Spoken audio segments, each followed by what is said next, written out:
Hello friends, welcome to Nand Kishore classes. ये question आपकी screen पे है, बड़े ध्यान से देखिए।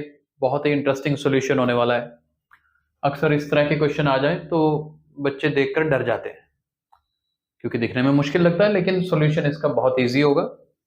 हम अगर ध्यान से देखें तो मेरे पास b माइनस सी की वैल्यू 8 गिवन है, B C plus A square plus 16 की वैल्यू 0 है, और इसकी वैल्यू मुझे फाइंड करनी है। देखिए, सबसे पहले तो है तो दो इक्वेशंस ही ना मेरे पास, तो दो इक्वेशंस को मुझे सॉल्व करना है किसी भी तरीके से। जैसे फर्स्ट मेरे पास क्या गिवन है, मेरे पास है पहले नंबर पे b minus C is equal to 8। मेरी कोशिश ये रहेगी कि मैं चलो सब्स्टिट्यूशन मेथड लगाता हूं और यहां से b की वैल्यू फाइंड करेंगे। माइनस सी राइट साइड में ट्रांसपोज होगा तो प्लस का c बनेगा और b की वैल्यू बन जाएगी c प्लस 8। फिर हम कोशिश करते हैं इस b की वैल्यू को सेकेंड इक्वेशन में पुट करते हैं। मेरे पास जो सेकेंड इक्वेशन है वो क्या है, B C plus A square plus 16 equal to 0। ठीक है, b की जगह पे c प्लस 8 पुट करना है, तो b की जगह पे मैंने c प्लस 8 पुट कर दिया और बाकी सारा एज इट इज लिख रहा हूं। आई होप ये स्टेप समझ आया होगा। अब इस c को c प्लस 8 के साथ अंदर मल्टीप्लाई करते हैं। c को c से मल्टीप्लाई करेंगे तो we will get c square, c multiplied with 8c plus A square plus 16 equal to 0। ये हमारे पास है। अब मैंने यहां पर क्या नोटिस किया, ये c स्क्वायर 8c और 16, इन तीन टर्म्स को अगर गौर से देखो एक बार, क्योंकि ये जो 16 है ना, ये 4 का स्क्वायर बन रहा है। ध्यान से देखिए, ये मेरे पास c का स्क्वायर चलो ऑलरेडी है, 8c को मैं स्प्लिट कर सकता हूं 2 टाइम्स c टाइम्स 4। देखो, a स्क्वायर लास्ट वाला प्लस बी स्क्वायर है और ये बना 2ab, तो a स्क्वायर plus B square plus 2ab क्या होता है, a प्लस बी का होल स्क्वायर होता है। तो अल्टीमेटली इन तीनों टर्म्स को मिला के a स्क्वायर को तो मैंने एक बार साइड ही कर दिया, मेरे पास क्या बन गया, c प्लस 4 का होल स्क्वायर। हाँ, ये a स्क्वायर साथ में जरूर है, उसको एज इट इज रहने दो।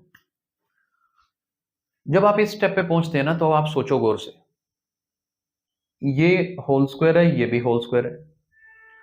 जब भी किसी भी नंबर का आप स्क्वायर कर देते हैं, स्क्वायर तो हमेशा पॉजिटिव होता है। अब ऐसा तो हो नहीं सकता अभी एक पॉजिटिव ये भी हो, एक पॉजिटिव ये भी हो, दो पॉजिटिव्स को ऐड करेंगे तो आंसर नेगेटिव तो आ नहीं सकता, पॉजिटिव ही आएगा। अब जीरो कैसे हो गया,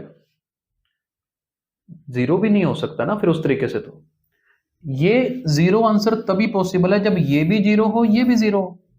नहीं तो मान लो 1 + 1 भी होता तो 2 आ जाता, जीरो तो नहीं बनता था ना। जीरो तो तब बन सकता था ये एक पॉजिटिव होता, एक नेगेटिव होता, सेम वैल्यूज होती तो चलो ठीक है, सोल्व करके जीरो आ जाता। तो यहां मेरी एनालिसिस ने मुझे क्या बताया कि भाई ये पॉसिबल ही नहीं है।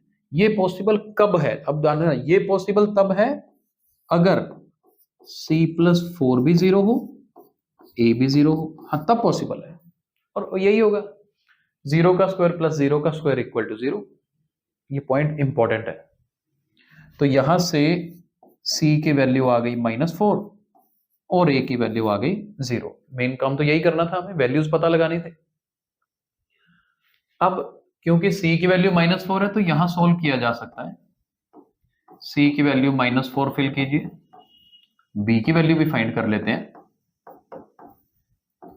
तो b की वैल्यू कितनी आएगी जी, b की वैल्यू आएगी 4। तीनों वैल्यूज पे नजर रख लो आप, a की वैल्यू 0, c की -4, मैं यहां b की भी लिख देता हूं, b की वैल्यू आई 4, क्योंकि ऊपर स्पेस बनाना है ना, मैं इसको रब कर रहा हूं। अब हमें क्या करना है, इन तीनों वैल्यूज को बस सब्स्टिट्यूट करना है और कुछ नहीं करना। क्या करेंगे, सब्स्टिट्यूट करेंगे। कैसे, ये देखो a पावर 2025, मेरे पास a कितना है, 0 है।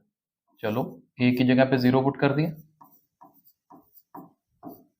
बी की वैल्यू 4, ठीक है, तो 4 पुट कर दिया, प्लस सी की वैल्यू कितनी है, -4। अब बड़े ध्यान से देखना, 0 की पावर कुछ मर्जी आ जाए, वो तो 0 ही होता है। इसको मैं एक बार एज इट इज रखता हूं, 4 पावर 2025। यहां देखोगे ना, नेगेटिव वैल्यू की पावर ओड है। किसी भी नेगेटिव नंबर के सर पे ओड नंबर होना, तो उसका आंसर हमेशा नेगेटिव होता है। तो इसका आंसर नेगेटिव मिलेगा, तो प्लस माइनस माइनस, पावर तो मुझे सॉल्व करने की जरूरत ही नहीं है ना, 4 पावर 2025 वो एज इट इज ही रखते हैं। अभी देखो, ये भी 4 पावर 2025, ये भी 4 पावर 2025, एक प्लस का एक माइनस का, तो क्या हो गया, एक प्लस का एक माइनस का, तो कैंसिल, फाइनल आंसर 0 आएगा। मतलब ये जो टर्म इतनी बड़ी नजर आ रही थी, इसको ऐड करके मेरा आंसर कितना आता है, 0 आता है। आई होप आपको कंसेप्ट समझ आया होगा। अगर आपको ये वीडियो पसंद आया है तो ज्यादा से ज्यादा बच्चों तक शेयर कीजिए। Thank you so much for watching today's video.